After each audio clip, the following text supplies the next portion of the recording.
And so in 2017, I had already did a motivational ebook on Amazon. Wow. And so this was actually the first book I was actually putting in print and hardcover and soft cover. And that's how But Hey, What Do I Know was launched. And in that book, there are 10 chapters. I talk about the things that are hurting us as a community. And I start off talking about the man as the foundation of the Black home and the Black community. And I talk about the role of the women. Then I talk about our kids. I talk about how we focus on sports as our only means of economic salvation. Right. I talk about how politics is destroying us. And I also talk about how for some reason, we think socialism is the way to go. And then the chapter that took me the longest to work on was chapter 8 or 9, one of them, where I talk about the Black church. And It actually took me about 3 years to write that chapter. Wow. Because I wanted to make sure I didn't mislead anybody with regards to their faith. Mm-hmm. And I'm a Bible believer. I still go to church. But in all honesty, the church has done us more damage than any other institution, in my opinion. Yeah. The Black church. Oh, yeah. I totally There's so agree. many of them. Yeah. I mean, you could see it with this newfangled prosperity doctrine now. Yeah. Wow. And so sort of like a delicate balance, sort of a delicate balance of trying to explain how they have had such a pernicious effect. Yeah. And I was on Google Maps one day and just decided to do a scan of my neighborhood. Mm-hmm. And within a 5-mile radius of my house, there are 42 churches. Wow. Right. That's what I mean. 42 churches? So many 42. Churches. Oh, my goodness. And that's in a what mile radius? 5. 5 mile what? radius. Yeah. 5 mile radius. Oh, my gosh. What? And so we're the most over-churched people in this country, but with us being so over-churched, we're the most morally bankrupt. Right. So it's like somebody make that make sense. Yeah. Please. Practically every Black church in this country is surrounded by crime, death, and destruction. Oh, yeah. So something's not adding up with us supposed to be so morally correct. Exactly. Something's not adding up with our supposed Bible reading and learning. Something's not adding up that's coming from the pulpit every Sunday. And see, when you start talking to people about having your church services, it's supposed to be a dialogue and not a monologue. One person, if they're teaching, they don't want to hear that. Right. There's nothing in the Bible that supports one person doing all the talking. Nothing. And so, we hear about, the preachers talk about Paul and saying how he preached for all of them all. If you look at Paul's words, Paul said he had a lot of men with him. Jesus had 12 that was with him. John had disciples. So these guys, it doesn't matter what type of and I'm not denying anything that God can do, but these guys were not physically capable of just doing all that talking by themselves. That's why they took me in with them. Because we're supposed to have a balance when the word is being taught. And because you're supposed to have somebody that's up there correcting if there's error being taught from the pulpit. Mm-hmm. And so we don't have that at all. The pastor gets up there and teaches and preaches, and nobody is allowed to question anything he said from the pulpit. Nobody. Even if you have a woman and man that's going to church as husband and wife, the husband can't even tell his wife a lot of times in the Black community that the pastor teaching error. Because a lot of the women in our community have placed the Black pastor above their husband. Wow. That is so true. Mm-hmm. Wow. That is so true.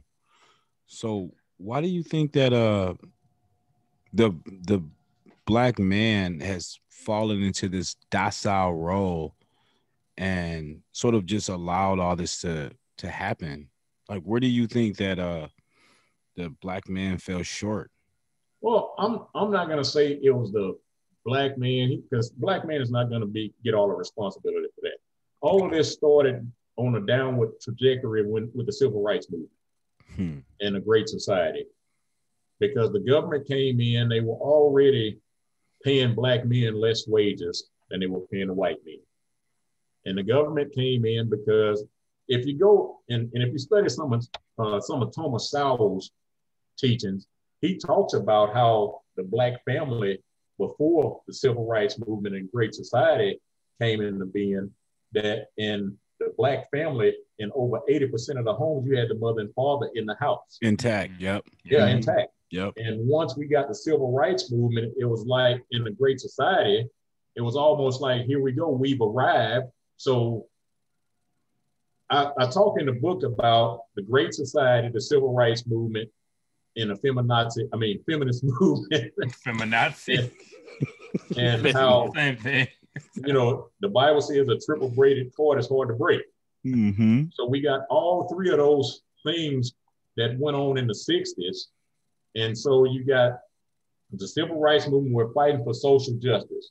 But what's not taught us how many black men were becoming multimillionaires before the 60s. They never tell us that part of our history.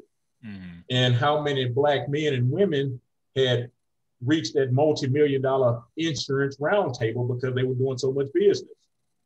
And so we had the civil rights movement. Then you had Great Society that said, we'll come in and be absentee fathers if you kick the man out of your house. Yep. And so I'm fairly certain there was a lot of debate going on within those homes where the man was pleading with the woman, let me stay with my kids. Right. And, they used to visit the homes, the government would visit the home to make sure the man wasn't there anymore. Mm-hmm. And so the man had basically been reduced to somebody who's like in prison with conjugal visits. And so you'll come over here for your late night rendezvous, but you have to be gone by daylight in the morning just in case they do a visit. And then you had the feminist movement come around, and it was primarily a white women's movement, but they had to use black women, kind of like they use black people to push anything now. Mm-hmm. Right. And they got these black women and started telling these black women, hey, you're just as equal, you're just as good as that man. You don't need to bow down, you don't need to submit.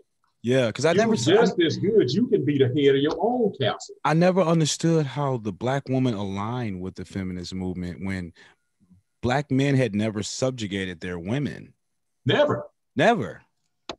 And that was the thing. And one of the things I talk about in the book is how these white women sold that bill of goods to our black women, because even if we go back to slavery, and we go back further than slavery centuries ago, the white woman was never revered and honored like the black women were by their men. Mm-hmm. The white man always treated their white women as something to, as far as slavery, something to keep the family business going, mm-hmm. but they had never shown them honor. They had never shown them true love. They were just a piece of meat, for lack of better term. And so these white women are looking at how these black men were treating their women, even coming out of a slavery and bondage situation where these men had to watch these slave masters rape their wife, rape their daughters, rape their women, in whatever capacity, grandmothers, aunts, and all of that stuff. And in spite of all that, our black men were still loving our women. And so now these white women are saying, how could these black men still love these women after the way my dad, my son, my grandfather have degraded them, but my own man won't love and honor me the same way that these black men are doing. So see, the feminist movement of the 60s wasn't the first feminist movement. That was the third wave feminist movement. They had been trying the entire 20th century to get that movement going, but it never caught steam until the 60s. Mm. And so they started pushing that to the black women, say, hey, black woman, come stand with us, come fight with us. And let's show that we can stand without the man. And what happened, black women started kicking their men out the house, and they started having to go into the workplace, because even back then, our black women were able to stay home and raise the kids. And so as soon as these black women had to insert themselves in the workplace, the white women swooped in and took the black women. Right. The black men. Correct that. White women swooped in and they stole the black women's husbands. And so our men got put in a position where why am I continuing to fight to hold this thing together, and my woman is not willing to fight to hold it together? So the black man consequently became sort of displaced. Yes. Right. And then now we transition to the decade of the 70s, and then we start looking at, we have these movies like Superfly and The Mac coming out, which is now programming us for a whole new thought process as black men. Let's get involved in these drugs. Let's get involved with pimping and prostitution and all that, so we can make sure we put the black man in this role where now we can lock him up and make sure he can never come back and be a functioning member of society. Right. And this was in the 70s, you're saying? Yeah, that was in the 70s. Right. And there's a movie. How are the white women able to convince black women to be a part of that movement when as you're saying, black men weren't they weren't degrading their women or anything like that prior to a certain time? So how were they convinced to go from standing by the black man through thick and thin to then being convinced to exile him from the house and the family? Like, how was that accomplished? Well, that's why, I mentioned the Great Society as well, because the Great Society came in and they offered our women a little bit more money than the man was making. And so, not all women, but a lot of women are attracted to money. Mm-hmm. And so if they can still, in a sense, get their conjugal visits, and they can get more money over here from the government, and then the government can go attack that black man for leaving the home, and she can get more money via child support. Mm-hmm. I mean, it's a win-win situation for the black woman. Right. And the white woman is telling her, your man's been oppressing you, even though that wasn't the truth. Because women are listeners. And they will listen to another woman before they listen to men, a lot of times. And so that's the unfortunate thing about it. And so our women got caught up in the money game, for lack of a better term. Right. We can get this free money from the government, and then we can have the government go after this man because he's not here helping me pay the bills and take care of these kids. And then I can get more money on top of that, and then I go get me a job if I want to. But in most cases, she didn't have to. And so why would I bring you back in if I'm doing better financially without you?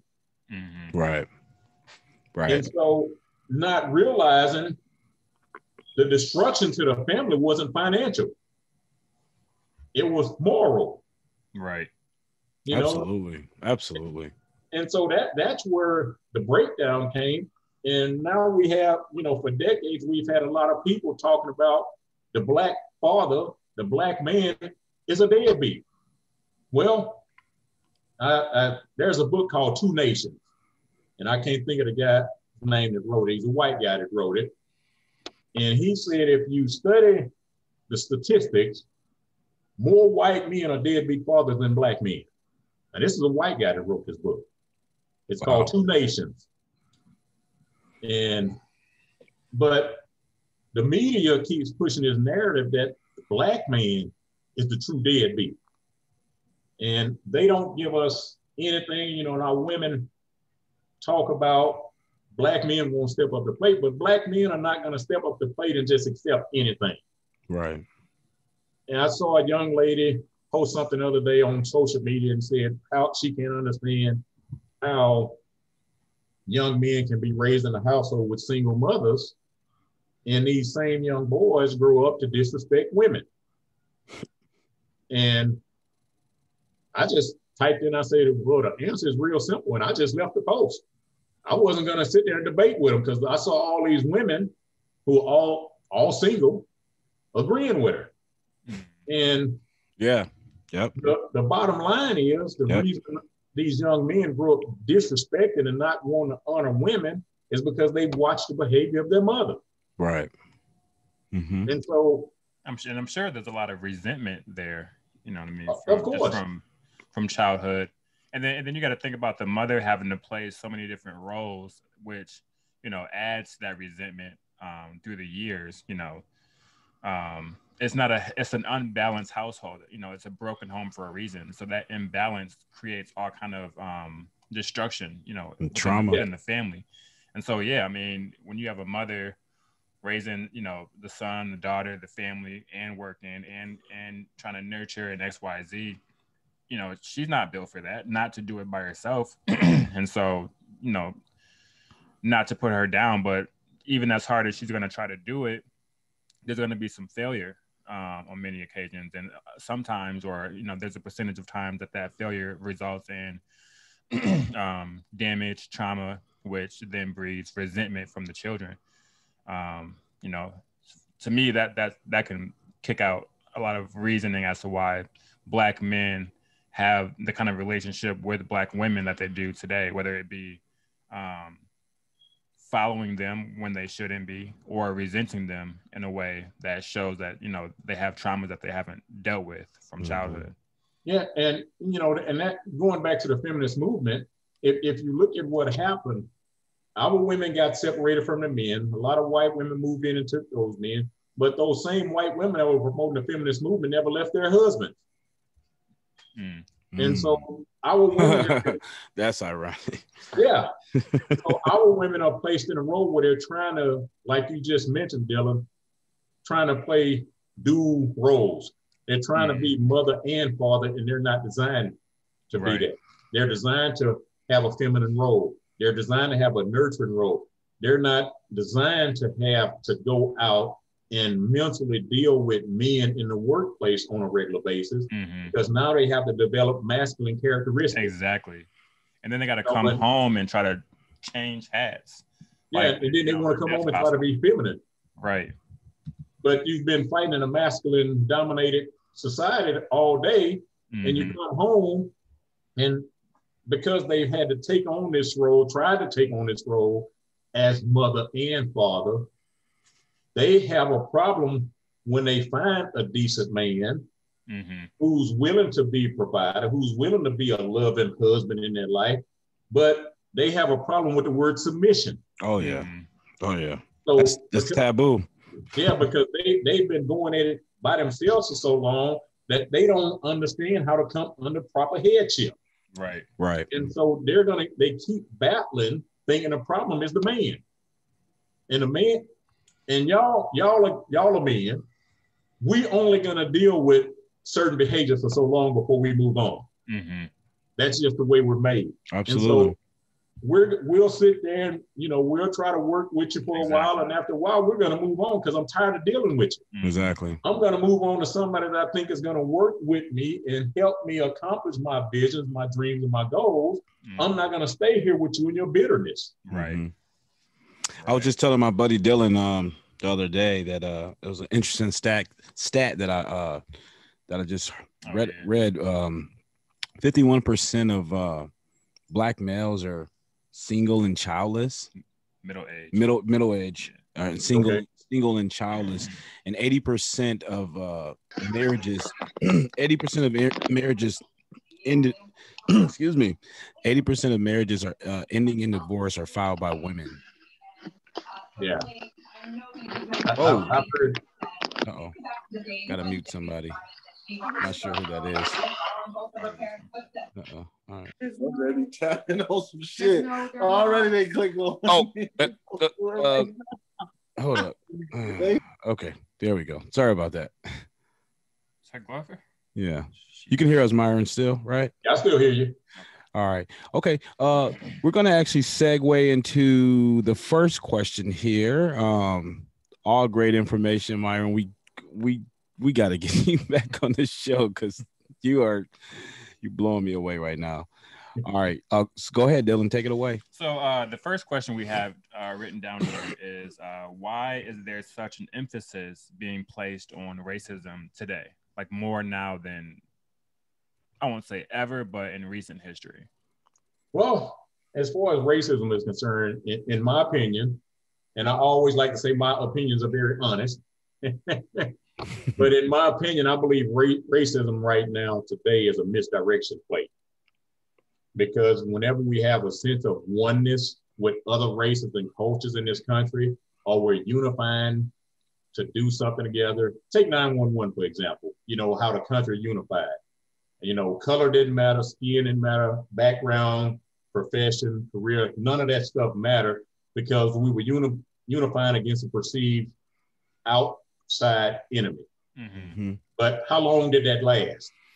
Because the system can't allow people of different cultures to unite, because when people from different cultures start uniting, they start exchanging ideas with one another, and they start saying, okay, hey, the system is doing this.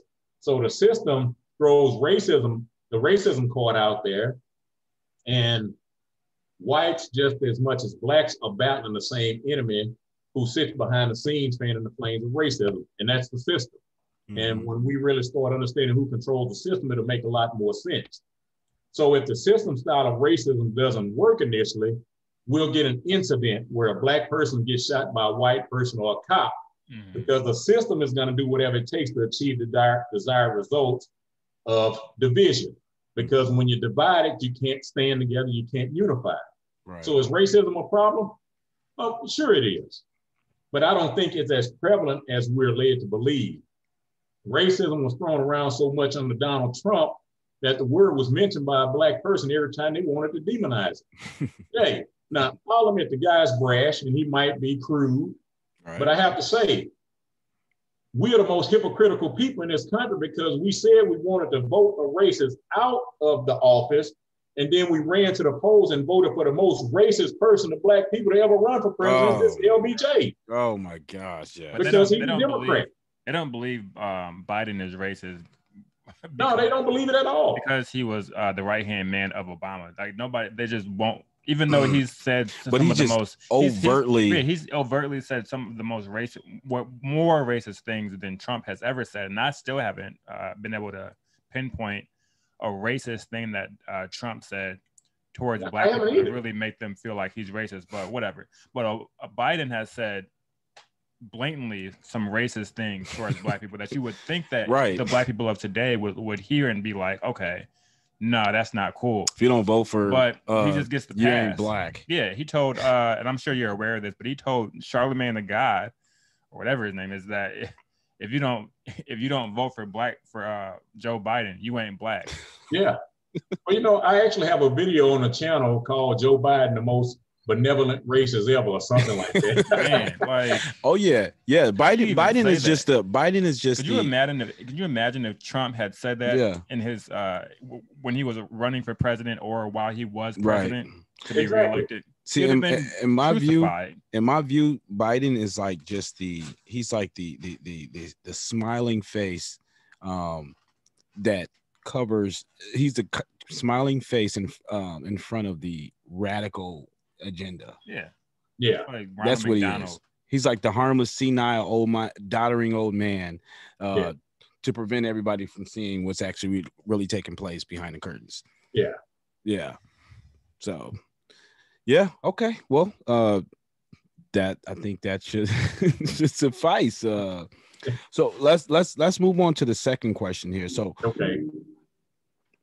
And you can take as much time as you need to sort of explain this point right here. But are you in support of this newfound holiday, Juneteenth? Well, my entire life growing up, my dad believed in celebrating Juneteenth. Mm-hmm. So it was a special day for him. And so my entire life, I remember him working only once his entire life on Juneteenth.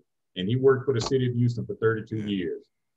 Now, I support it without all of the fanfare that surrounds it now. Mm-hmm. I'm still in favor of why the original celebrations took place. Now, and I believe it's a special day for those in Texas, because Texas was the last place to get the word of freedom after the Emancipation Proclamation was signed. Right. Because the Emancipation Proclamation was signed in 1863. 1863, yep. But the word didn't get to Texas to 1865. 65, yep. And so, when they landed on the shores of Galveston. And so I personally think it's important to understand our history as a people. Mm-hmm. There's no reason for a black person in Texas not knowing about this day before they made it a national holiday the other day. You see, Neil, if I'm correct, you in Michigan, right? Yes. Mm-hmm. So most people up in Michigan, black people in Michigan, and I've encountered this with blacks from other parts of the country, they have no concept of Juneteenth because, you know, on the West Coast, there was really no such thing as slavery. Mm-hmm. And so, you know, most of those blacks over there don't know about it. And so because of geography, a lot of blacks don't know about it. Right. But we can't. That makes sense. Yeah, we can't keep sitting on our rear end waiting for somebody else to teach us our history, which is what we're doing, as evidenced by us as a people getting upset with Donald Trump when he made a huge spectacle around the day, what was that, last year, when he said, you know, I've made more black people wear Juneteenth than their own people, or whatever he said to that effect. And black people got all upset and they started talking about how he made it important. But then I sat there and heard some of those same black people talking about, I didn't even know Juneteenth existed. So how you going to get mad at Donald Trump for saying what he said and you didn't even know that black people were celebrating it down? Right. And so Joe Biden came out and making it a national holiday was nothing more than a bone. He's throwing the black folks a bone and shut black folks up because of the legislation he's passed for all these other groups, ethnic and sexual, since he's been in office. So Juneteenth was just say, hey, you Negro, shut up. Right. I know what I told y'all before I got in office, but y'all shut up. Here a little bone for you. So they make it a national holiday that every federal employee now gets to celebrate. So it's still not a black holiday.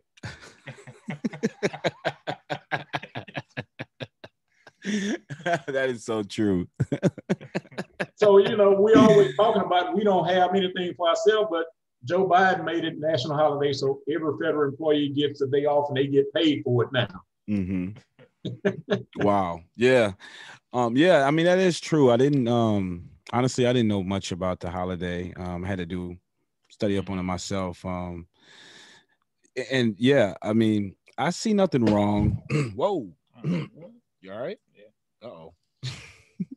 That's this Salvation Army chair right here. But yeah, again, I didn't know much about it, so I have no qualms about people celebrating it. My thing is just like you said, just the entire patronizing nature behind it. It's just I don't know. It's like, why do it just seem like black people are just willing to settle for crumbs just all the time? And it appeases them to just accept whatever little crumbs and whatever. Well, that's because we have nothing. So when people have nothing, it's like they're desperate for anything. Yeah. So when they get something like Juneteenth as a national holiday, you know, it's taken as a celebration, like an accomplishment. Right. Like it's actually going to help somebody. Right. Well, help us progress in life. It's not. Sorry. You know, if you guys, you know, you said you listen to some videos, and you might have heard me mention Miles Monroe a few times. Yeah, I did. Yeah. And Miles Monroe said something years ago. He said, slaves hate the oppressor, but they still love their oppression. Oh yeah. Jeez. Oh yeah. And that's true even today. Yeah. Very much so. Like, all right, you can move on to the next question there. All right. So, what are your thoughts on the NAACP, Black National Caucus? Sorry. Black Lives Matter, and the Black Church? I know that's a mouthful. You talked about the Black Church, but so NAACP, the Black National Caucus, and Black Lives Matter. Well, all right. Yeah, I know it's a mouthful. And the Black Church, if you want to throw in a little more about that. Well, where does the NAACP stand on major issues? The NAACP only wants high-profile paydays. Mm-hmm. Where were they on all the other issues that have plagued Black America since their formation? Right. Now, what most Black people don't know is the NAACP has actually never been a Black organization, even today. Even today, we just have Black faces. Really? Yeah. The mere fact that color is in the title should have been a red flag. The people who founded it never considered themselves white. See, W.E.B. Du Bois wasn't a founder. He was just put in place as the face of it, as the editor to make it seem like it was a Black organization. but the NAACP is actually a Jewish organization. Wasn't there a white woman that was like heading it up, but she was pretending to be black, or am I misinformed? Well, Rachel Dolezal a few years ago, was acting like she was black. Yeah, she was like, she had dark skin or something like that, and everybody thought she was black. Yeah, went to one of them tanning salons or something. And people actually thought she was black. Yeah. She was like she was the face of it or something. The font head of it. High position. Yeah. Wow. And so the origination of it was founded by Jewish people, and it's always been their organization. And so and a lot of people have asked, how can I make that statement? Well, the NAACP was formed in 1909, and it did not get its first black president until 1975. That's 66 years controlled by other people. So if it was a black organization, it would have had black leadership from day one. Right. And the only reason Jewish people founded the NAACP was to counter what was being done with the Universal Negro Improvement Association by Marcus Garvey and the National Negro Business League by Booker T. Washington. Because what history will never teach us, unless you really start digging deep, most of your slave ships were owned by Jews. And the Jews have always masqueraded as our friends. And so when they lost all that slave labor once the Emancipation Proclamation had granted the freedom, they were trying to find another way to get black labor back so they can still build our economics. So they founded the NAACP because it was too many black men and women starting very successful businesses. And so its sole purpose, the whole purpose of the NAACP was to destroy black entrepreneurship and black economic autonomy. And they have succeeded greatly. They have done nothing to improve the circumstances of any black community in this country and the entire existence of the organization. Has any black community seen a benefit for all of the chapters around the country? And all of us know the answer to that. They were instrumental in the Brown versus Board education and the Rosa Parks situation. And, we could maybe say the Scottsboro boys, but it took almost a century to clear those boys. But do you ever hear them talk about reparations? No. And the reason you don't hear them talk about reparations is because a lot of people don't know the government's been giving them multiple millions of dollars for decades to go into the black community, but the black community has never seen them. The government's been subsidizing the NAACP, is what you're saying? Yeah. Wow. And so even right today, when you see Benjamin Crump on TV, the only reason Benjamin Crump is on TV because there's a big payday coming. You know who that is? He's the NAACP attorney. Yeah, the grifting lawyer that's always at these racial incidents. Yeah. Yeah, because I think he settled for, he got the George Floyd family, 28 million. He got Breonna Taylor's family, 28 million, something. Payday. Yeah. Wow. And so if it's really about justice, why are we so concerned about the payday? I'm saying, money can never make things right, but it can help. Yeah. But he's not going to pick up, and nobody else in the NAACP is going to pick up any type of incident if there is no chance for a payday to take place, a large payday. And so that's the unfortunate thing. Which is why they show little to no interest in the matters that are actually destroying the black communities. There's none whatsoever, because it's still not a black organization. They're still controlled by the Jewish people today, even though they have a lot more black faces. And so the NAACP, the Black Caucus, and the Black Church, they form a cohesive unit. They're not going to allow blacks to come up economically because all of them are pandering for the system. Mm-hmm. And, speaking of the Black Caucus, in my opinion, it's been a joke since day one. Oh, yeah. I mean, I can't think of anything notable. I don't even, as far as I'm concerned, the Black Caucus is obsolete. I don't even know what they do. I don't even know what they've done. I mean, forgive my ignorance, but I don't know. Yeah, I mean, what have they accomplished since their founding? In the entire existence of the Black Caucus, they have had only 2 Black Republicans, and they made life hell for both of them guys, with the most recent one being Congressman Allen West, who thrown his hat in and said he's probably going to run for governor down here in Texas. Oh, man. And so Allen West went in, and they made life hell. I think the other guy was back in the 70s, and I can't think of his name right now. But right now, there's a Black Republican down in Florida named Myran. Mm-hmm. And he's tried to get them to allow him in. And he said the only thing they keep giving him is the cold shoulder. And we hear a lot of these Black people in these congressional positions talk about the good old boys club, but they are doing it within their own organization. Anyone who's not a Black Democrat is not welcome. So how can they accomplish anything when they block members of the opposite side of the House from joining and working with them? It's because they don't care what happens. And, first of all, if you don't carry the same political label, they feel like, and I mean, they know if you come from the Republican side, you're probably going to be talking about building up some things in the Black community. Mm-hmm. But if you're coming from the Democratic side, they know you're coming because you're in line with the thinking of the Democrats. Yeah. And you're going to come in and you're going to play ball. The Black Republicans are not going to play ball, so they have to keep them ostracized. Yep. So the Congressional Caucus doesn't want improvement in the Black community. They want things to remain the same. You see, if a Republican members join them, they're going to get exposed for who they really are and what they're doing. And because the Republican members are going to start exposing them as managers, the managers of Black people for the system. Mm-hmm. And that's the one thing they can't afford to let get out. Because and I don't carry any political label. A lot of people, Black folks get mad at me because I talk about Democrats.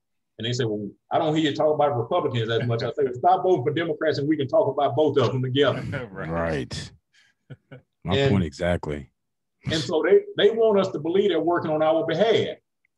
So I'm going to ask the same question I asked about the NAACP. What has improved in the Black community with all of these Black Democrats controlling Black communities across the country? Nothing. So absolutely nothing. They're not doing anything. NAACP's not doing anything. Black Lives Matter not doing anything. In my opinion, they're nothing more than a hustler organization too. Do I think Black Lives Matter? I believe Black Lives Matter. Mm-hmm. I don't believe in the organization Black Lives Matter. Right. It's a semantic it's like a semantic wordplay. It's like it's what they're playing there with that mantra. Black Lives Matter. Because when you go against the organization and say that you're not down with Black Lives Matter, it to the ignorant, it sounds like you're saying you're not down with Black Lives Mattering. Exactly. It's like you can't express an opposition of the organization without coming across as a racist or a sellout. Yeah, because I'm Black. I married a Black woman. My parents and siblings are Black. Right. So there's nothing wrong with saying Black Lives Matter, but as far as the organization is concerned, it's nothing more than a shakedown organization. Right. And so I'm going to ask the same question I keep asking. What have Black Lives Matter done with the money they've collected? Man. Any Black neighborhood or community in this country been enhanced by the donation? Yeah, I think the founder just bought her house or something like that. I think she bought 4 of them. 4? Oh my God. In white communities. Oh my God. Yeah, exactly. But Black Lives Matter to her, right? And so, I'll talk all night, but I'm going to just touch on these subjects, because I want to talk about the Black church. Right. And, so I might, I'm not going to talk too much. I'm going to just talk. But I'm going to talk enough. All right, good. But, as I mentioned earlier, this is where most of the destruction is happening in the Black community. Like I said, 5 mile square radius around my house, 42 Black churches. Now, once upon a time, insane. Wait, real quick, do they have like a what's the membership like? Do they have a decent amount of members, or is it just like? Well, a lot of them are smaller churches, maybe 75, 50 members or less, but we do have some, as I heard, I read something years ago my lady, she called them cathedrals of commerce. You know, so we do have some large pockets. A friend of mine was coming to my house one day and came a different way. And he said, man, he said, I saw 3 large churches down the street from your house. I said, yep. and look at the neighborhoods that were around them. And so, you know, at one point, the Black church was a focal point of everything for us as a people.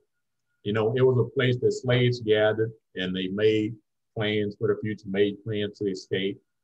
And the slave owners would allow them that space of freedom, but they would put a Black person in charge as an overseer of the meeting so they could report back to them what was being said. But the church was also a place where businesses were launched by Black people. It was also the schoolhouse, so the kids got learning at the schoolhouse and the church as one building. And what many of us don't know, the way school started every day for those kids, they got up when they had to read from the Bible. That's how they learned to read, reading from the Bible. And that's why they didn't like Nat Turner, because Nat Turner knew how to read. But that's why a lot of the Black churches were burned to the ground back in the day, because it was the stronghold of the Black community. The people that were burning down the churches didn't care about the worship. They were concerned about everything else that was being taught, which is why the church was made the target.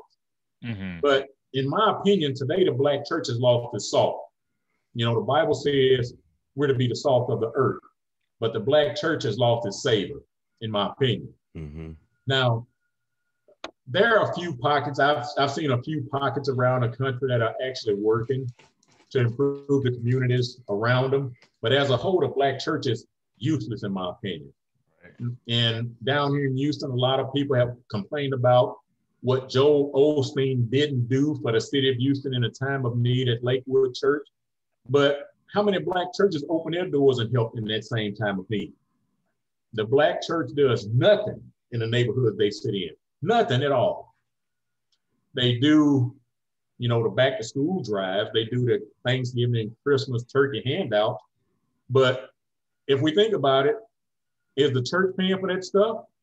Or is it the people in the pews paying for that stuff? It's the people in the pews. People in the pews. The pastors don't come out their pockets for nothing.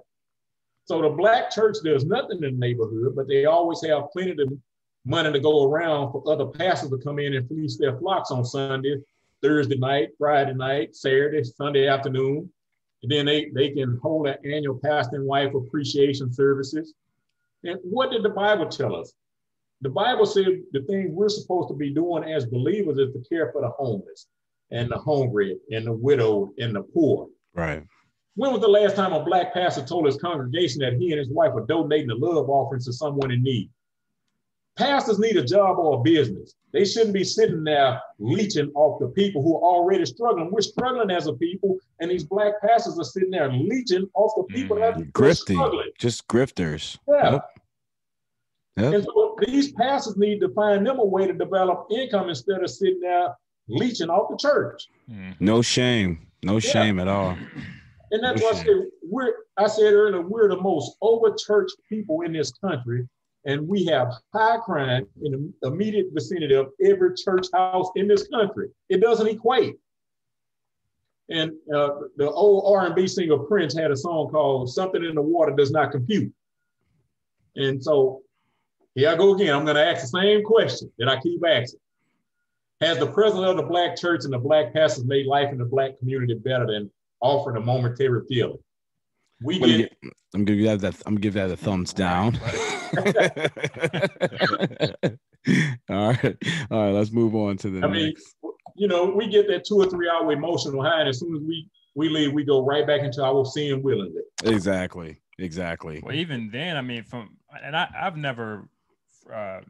was never a big church goer in my life, but from my knowledge and from my time that I have gone, and from people that I've known, that I've gone to church, that I've gone with, many different churches that I've been to, it's usually the same thing. There's a lot of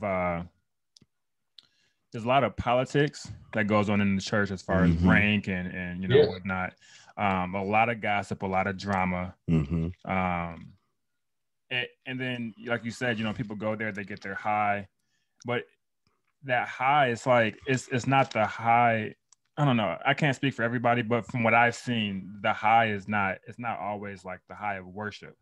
If that's the high you're speaking of, it's like the high of, it's a fleshly high, right? It's like the drama high. Yeah. And then they can't wait. It's almost like they can't wait to come back so they can show off their their church outfit, and it's everything but a house of worship from my experience. No, I agree. I totally agree. Yeah, because I saw a video on YouTube a few years ago, and the question was asked, is this a dance club or a church? Man. And a lot of churches have started dancing, and I mean provocative dancing in the church house. Mm-hmm. Yep. And we have people co-signing on this. Yep. Yep. Even like the pastors, though, I can't get with all the hooping and hollering and like the dramified performance. Yeah. It baffles me that that's the way to go about preaching the word across the board. Mm-hmm. Like that's a taught way of preaching the word or speaking on the Bible in this dramified manner. Many shall come in my name. I've never been attracted to that. I just thought it was like silly kind of. Wolves in sheep's clothing. Think back a few years ago, when black people got all in the uproar when Don Imus called the girls from Rutgers basketball team the nappy-headed hoes. And then a few years ago, Pastor Jamal Brown up in Virginia, I believe, used that R&B song. I don't remember whose song it is, where he said, "These hoes ain't loyal." And I saw black pastors co-signing on that. Wait. Wait a second. Yeah, I've just seen all kind of stuff. You said a pastor said that? Pastor Jamal Brown up in the Virginia area, I believe, is where his church is. Oh my God. I've heard pastors like take rap lyrics and twist it. He said that from the pulpit. Yeah. I've heard that so many times. Oh God! And I saw black pastors applaud that. Oh my goodness! And they try to use the Bible to justify him using that language in the pulpit.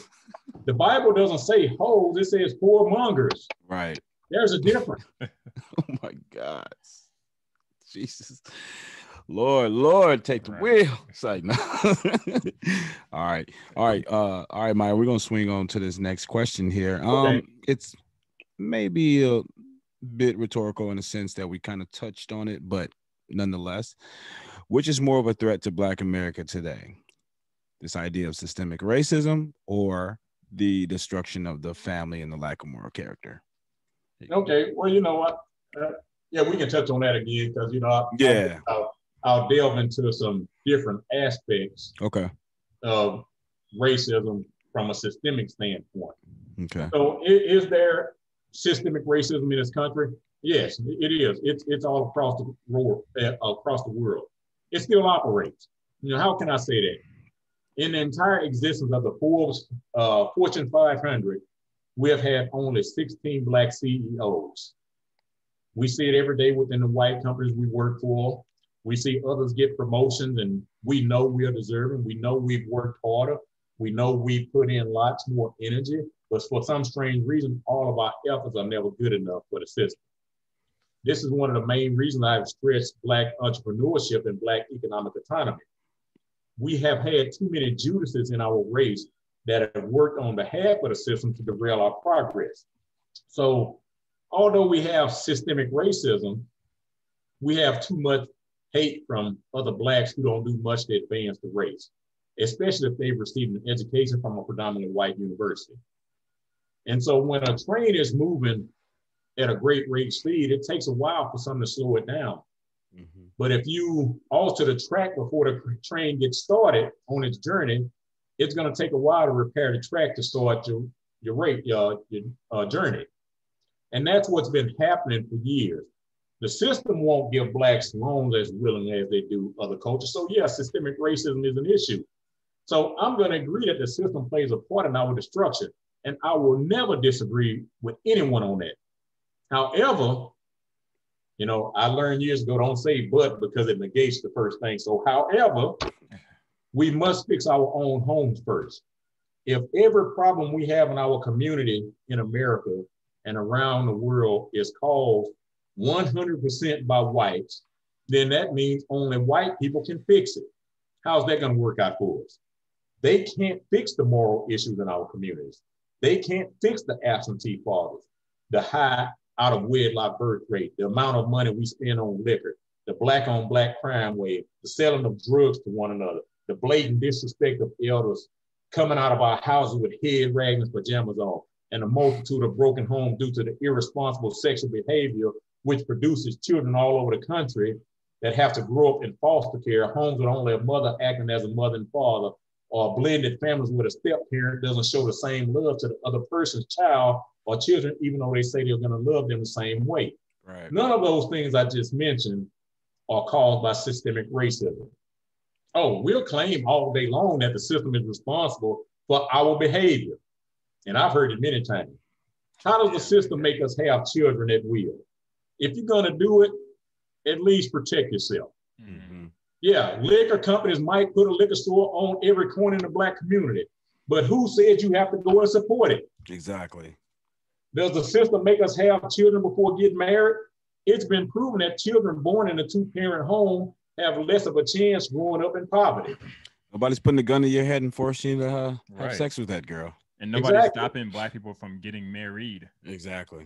for that matter. You know, we complain about the government putting drugs in the Black community, but who said we had to participate in selling that slow death? Exactly. Oh my God. Exactly. We get that a lot. All the time. All the time. Like if a package of drugs dropped on your front porch right On my now, front porch.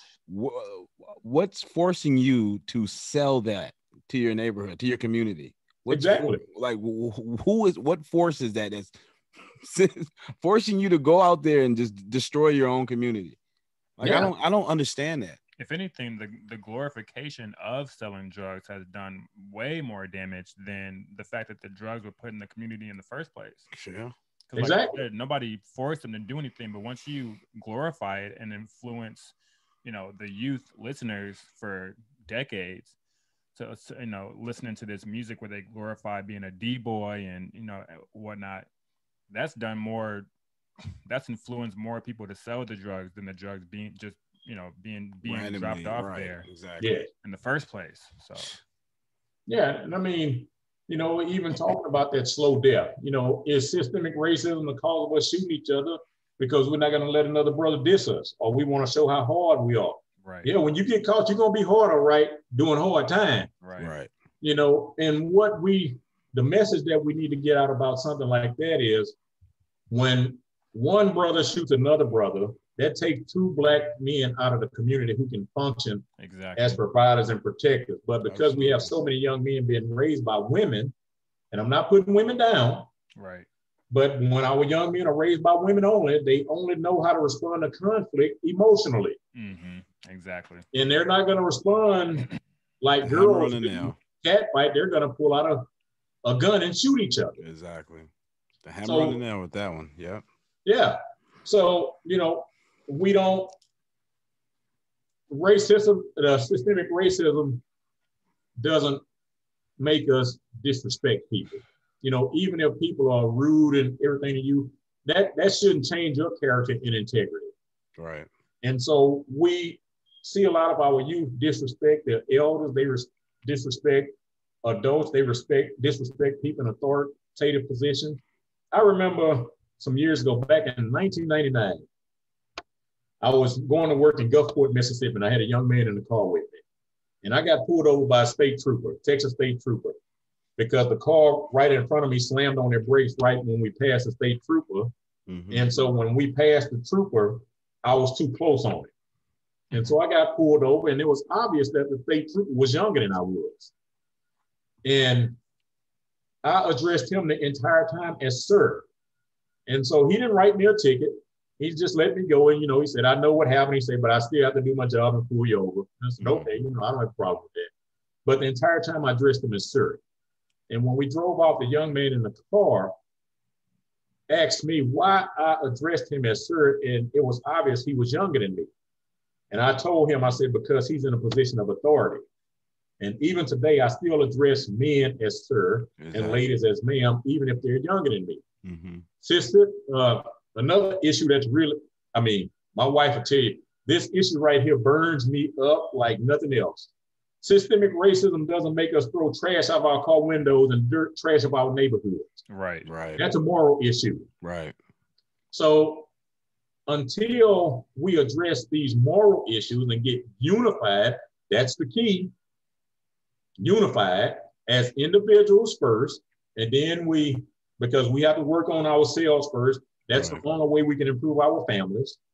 Then when we improve our families, we can improve our neighborhood and community. We can start branching out. Mm-hmm. So nothing, no legislation, no laws, no organization is going to come in and fix anything moral. That's a personal decision. So until that gets right, nothing in our community is going to work. And I mean nothing. Exactly. We have to make a concerted effort to fix ourselves first as individuals. And if we did this and we taught our children to do that as well, not only with our words, but also our behavior, we're going to see some walls come down that previously been sitting up in front of us. Right. Now, I'm not saying all walls are going to come down, but a lot of them will. See, I'll just say mine, I'll speak for myself, but my issue with even giving systemic racism the nod is that, unfortunately, a lot of Black people use this systemic racism concept as an excuse as to why they haven't succeeded in life and why Black people have not progressed over time. And it takes away from the accountability of our own actions, like you've mentioned, individually and as a people, as a collective.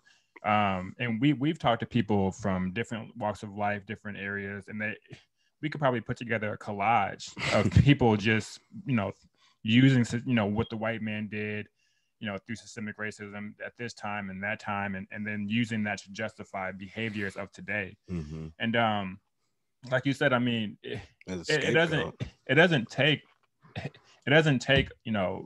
all this extra stuff. It doesn't take the Democrats and XYZ. We could make the changes needed in our neighborhoods today. Yeah, if we really wanted to make a change, we don't need, the Black Caucus and Black Lives Matter and Al Sharpton. We could literally get together, speak on the obvious, and then start making changes within ourselves, within our households, within our communities, and then within our people. It starts, within, and then it spreads outwards. Well, I disagree. I think we definitely need Al Sharpton. Yeah. I'm just to go further down the toilet. I'm just kidding. but so that's my issue with systemic racism. I mean, and furthermore, I just can't. I don't know.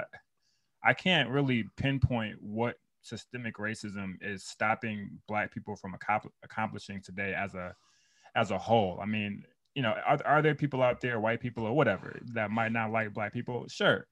You know what I mean? Are there Black people that don't like Black people? Sure. Are there Black people that don't like white people? Sure. But I just can't find where systemic racism is stopping Black people from doing the necessary things needed to be done to progress in this society. I just can't find it. Mm-hmm. Yeah, and we have a lot of pockets of success, and that's outside of the system things. And the problem is a lot of those people get marginalized, and they're not allowed to. They don't have a voice, for lack of a better term. Mm-hmm. And so, back to that book I mentioned earlier by Miles Monroe, The Burden of Freedom. He said people don't really want freedom, because freedom requires responsibility. Right.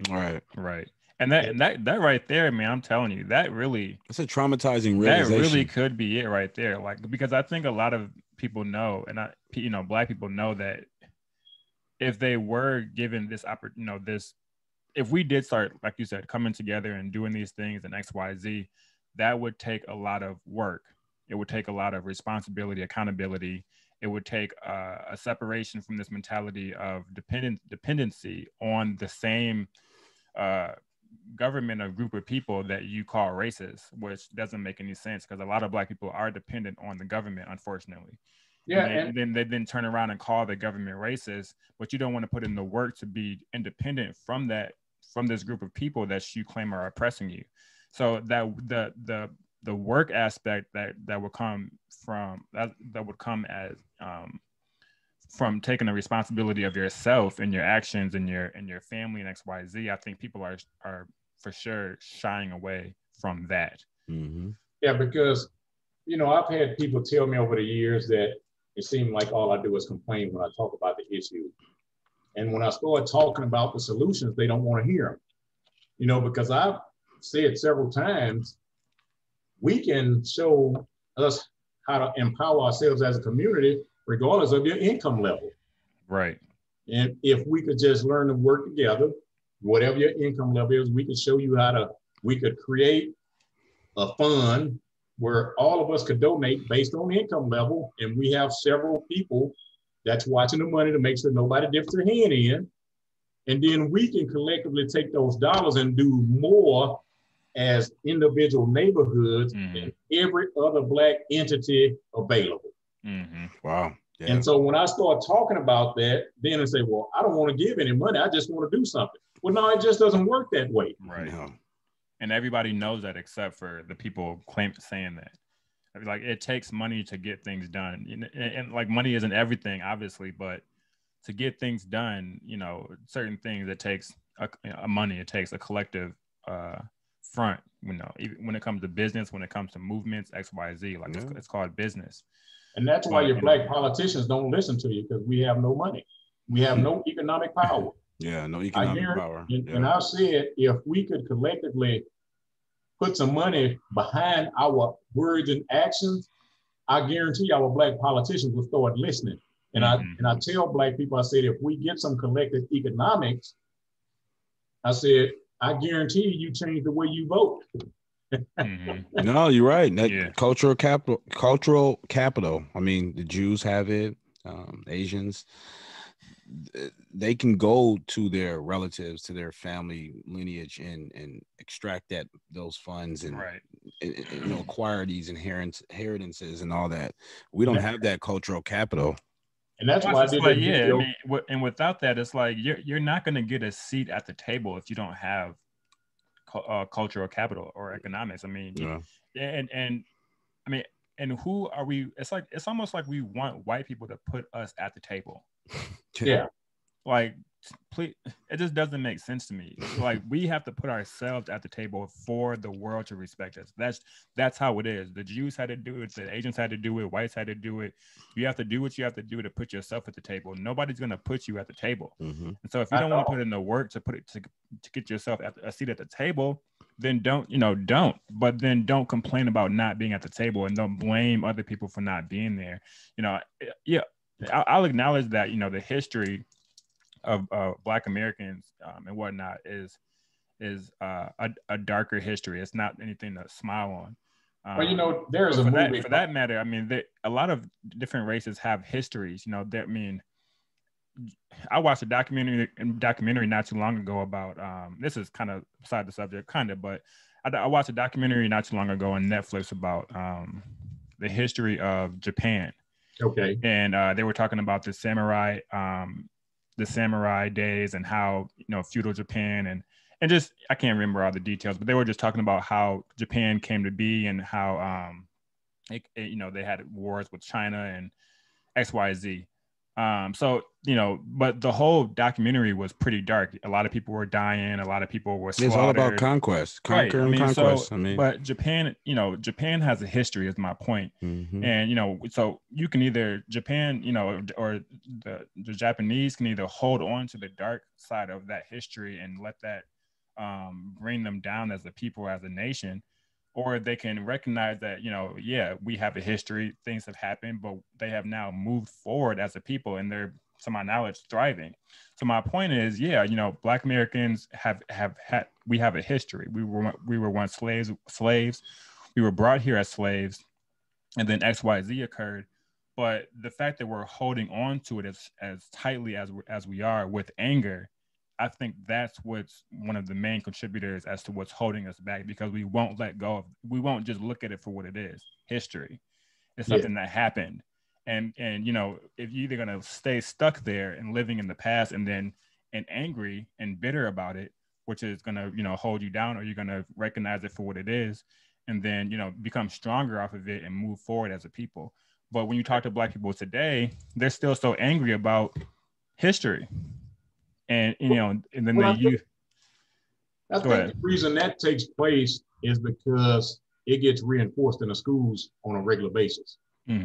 They have to keep putting the slavery aspect in front of our youth because they, in a sense, want us to remember where we came from and where we should still be. And producing the movies and all that. Yeah. I've never watched any of those slave movies for a reason. 12 Years a Slave. Man, God. I just won't watch them.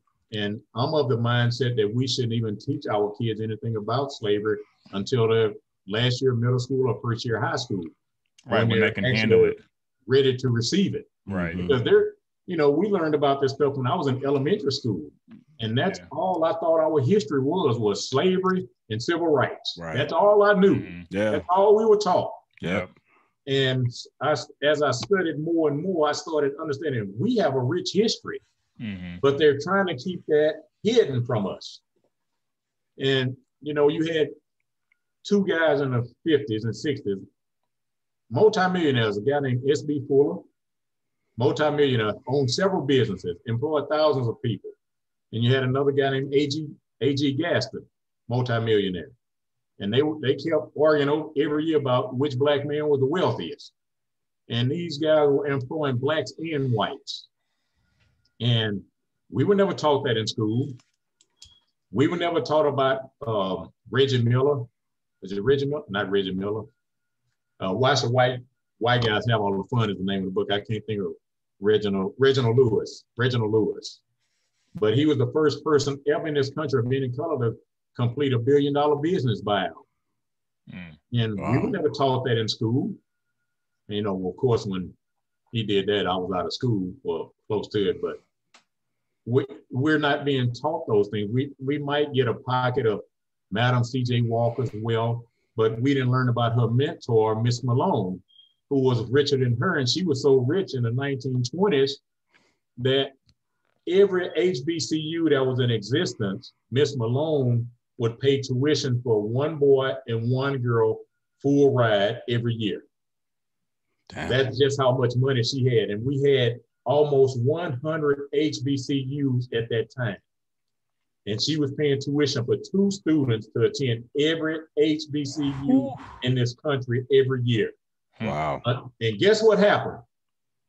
She married a guy, and the guy went to the NAACP and told the NAACP he built the business, and the NAACP worked with him and stole all her money through a lawsuit.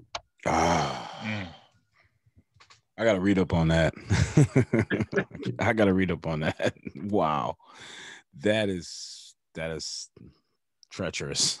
It really is. We were not taught about the black family, and I can't think of the name right now, but they were building cars long before Henry Ford. And when Henry Ford came around with the Model T, because it was coming from a white guy, we said the white guy got the better product, so we're not going to block C.R. Patterson and his sons.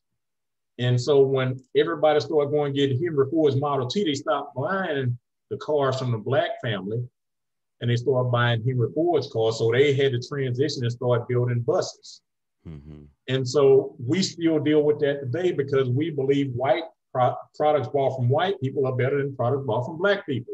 Not understanding that the system, and it's part of the systemic racism, the system will not allow blacks to come in and buy products at the same price that everybody else can buy it for.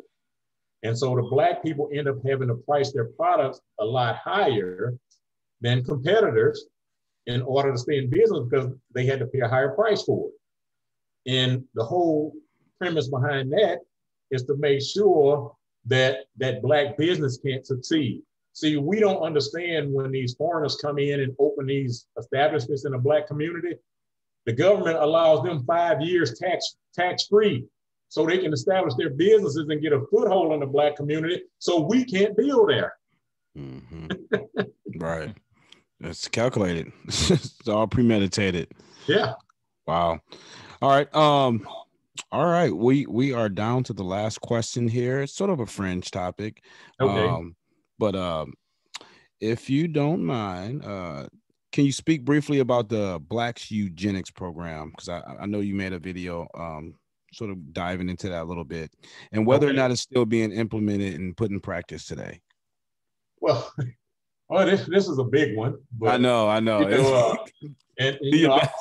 I would recommend, I'm going to do what little diligence I can here. Yeah, okay. I appreciate that. It's late. But you know, I would just recommend, you know, anybody that's interested, go to the channel. And absolutely, I don't remember the title of the video, but I think it might be colorism and caste or something like that. Okay, I think that might be the title. Okay, but I'll put the link in our video too. Okay, but eugenics has always been a part of our community, and it still is today. And the most recent example I can think of is the NBA Finals a few years ago, when they were trying to put the light-skinned team versus the dark-skinned team. And if we go back and study, men we adored that were in Black leadership positions, almost all of them were big proponents of eugenics. And see, what most of us as Black people don't know, our HBCU's entire curriculum in the first half of the 20th century was based on eugenics. It was given to them by whites and Jews. And they were telling them, you know, you keep certain elements out of your community, out of these schools, and the ones that come in, you teach them to look down on your other Black brothers and sisters. And so we were proud to hear about the talented tent when W.E.B. Du Bois pushed it, but he wasn't the one that coined the term.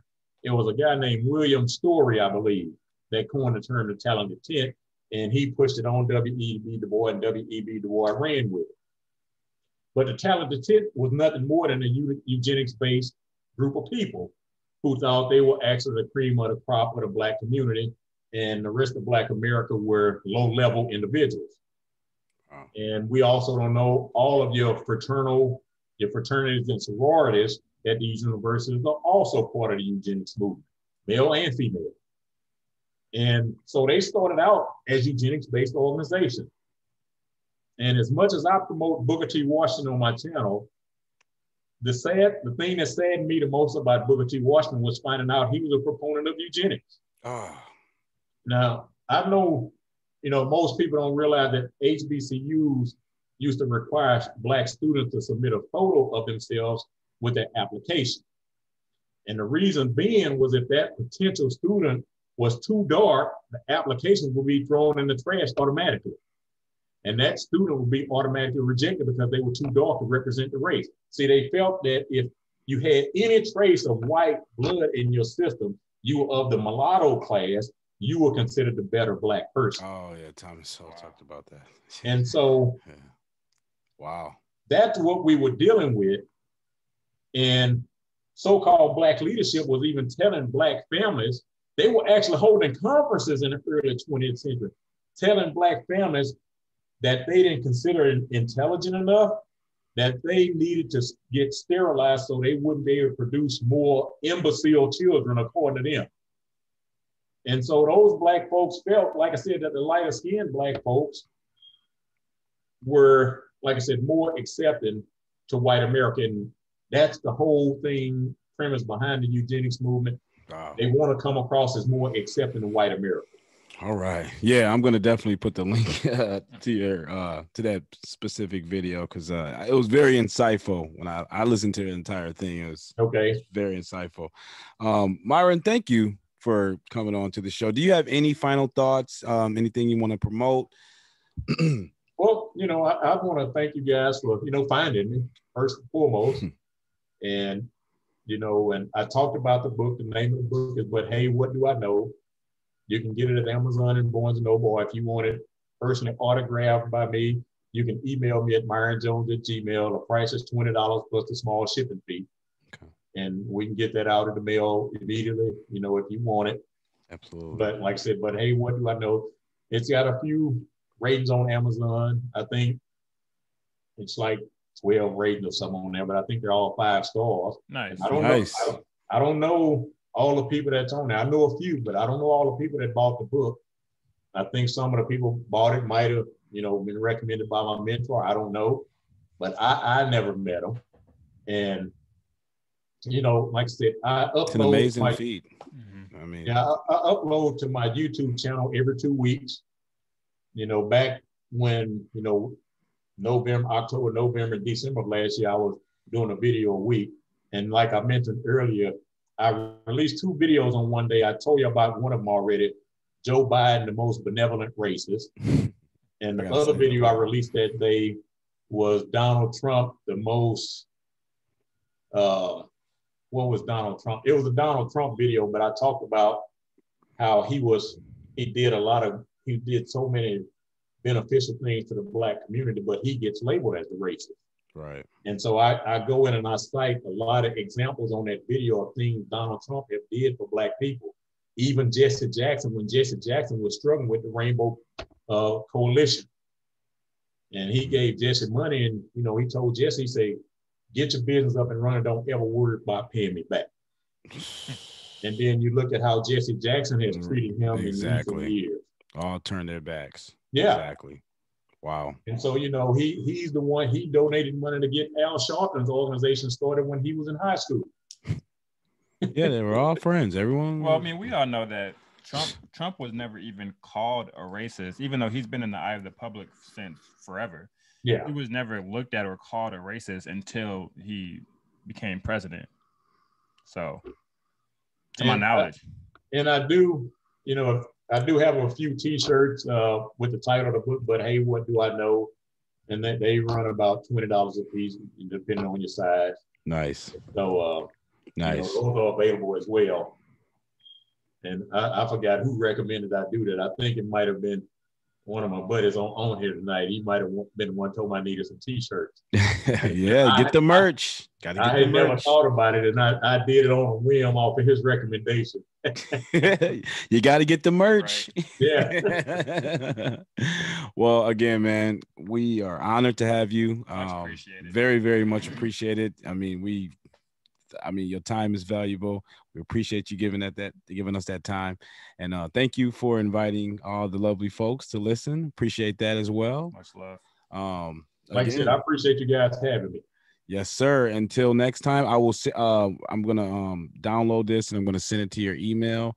And if you got any questions, any follow-ups, just let me know, man. Okay. And we have to do this again in the future. Hey, absolutely. We will. We absolutely will. And only a few of us. Yes, just a few of us. We gotta work together, man. Collaborate. Exactly. Take care, man. You have a great night, and God bless you. Y'all do the same. Thank you. Man. Peace out. All righty. Yep. Nice.